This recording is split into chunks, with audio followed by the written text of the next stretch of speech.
আসুক, আমরা আসার জন্য বলতেছি। কথা কন না কেন? বলবো নাকি? বলবো। বুবু আইবা তুমি আইবা গো, সেই দিন আইসা বুবু ক্ষমতা পাইবা না। বুবু আইবা তুমি আইবা গো, সেই দিন আইসা বুবু ক্ষমতা পাইবা না। খোঁজ নাই বুবু কাদের কাকার, অবস্থা খারাপ দরবেশ বাবার, হাউন আঙ্কেল এখন সামনে আসে না। নেতা কর্মী সব জেলের ভিতর, আমি আছি ডরের ওপর, কখন জানি আসে গ্রেপ্তারি পরোয়ানা। বুবু আইবা তুমি আইবা গো, সেই দিন আইসা বুবু ক্ষমতা পাইবা না। ক্ষমতার চেয়ার থেকে নামা সহজ, কিন্তু চেয়ারে ওঠা কঠিন। আর আমরা আগামীতে সিদ্ধান্ত নেব, আর যাই হোক এই দেশে কোনো নারী প্রধানমন্ত্রী হবে না। ডোনাল্ড ট্রাম্পের মতো মানুষকে আমেরিকার প্রেসিডেন্ট যদি ওরা বারবার বানাইতে পারে, ওর সাথে প্রতিদ্বন্দ্বিতা করেছিল কমলা হ্যারিস। কথা কন না কেন? ওই দেশের মানুষ কোন নারীকে প্রেসিডেন্ট বানায় না। আমেরিকার মানুষ কিন্তু ওরা ভিতরে ভিতরে ঠিকই শিয়ানা। এই জন্য আমরা আমেরিকার মতো সিদ্ধান্ত নেব, আগামীতে বাংলাদেশের কোন নারী প্রধানমন্ত্রী হবে না। এই দেশে পুরুষ প্রধানমন্ত্রী হোক। কারা কারা চান হাত তোলে? লিল্লাহে তাকবীর। কারণ নারীদেরকে ভালো জায়গায় পাঠানো যাবে না। ওরা যদি একবার শান্তির জায়গা পায়, জীবন চাবি, তাও সিয়ার ছাড়বি না। কথাকে বোঝা গেল? আর ওদের রাগ জেদ বেশি। দেখেন না মাঝে মাঝে বাড়িতে রাগ করে হাড়ি পাতিল ভেঙে ফেলে দেয়, আপনার তুলে আসার মারে। ওদের জেদ বেশি, রাগ বেশি। ওরা রাগ জেদে পুরো দেশ পুরো সয়লাভ করে দেবে। বাজান বুঝে শুনে কাজ করা লাগবে। কে এই যে বিগত 16 বছর খুব কি ভালো ছিলেন?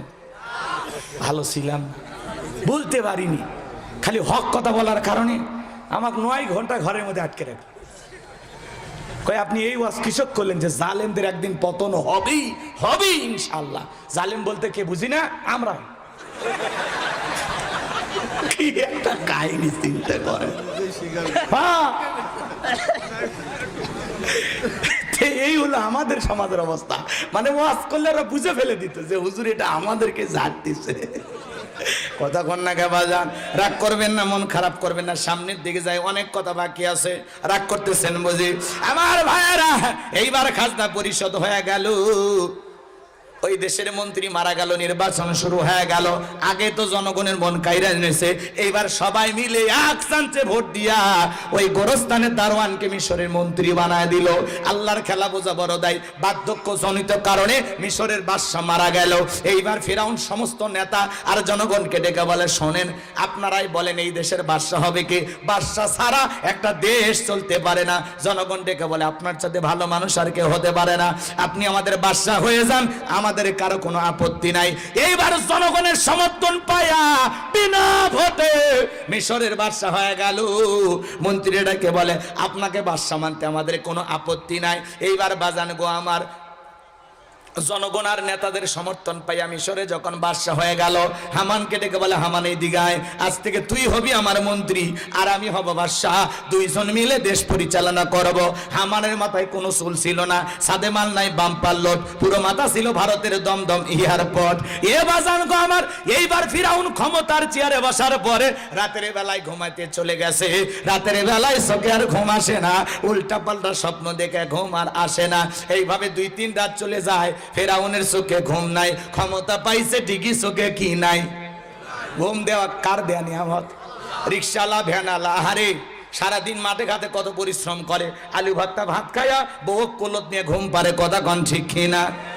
রেল স্টেশনে যায় দেখেন মাথার তল ইট দিয়ে ঘুমাচ্ছে। বাজান গরিব কাল্লা 2টা জিনিস স্পেশাল দিয়েছে, একটা হলো ঘুম আর একটা খাওয়া রুচি।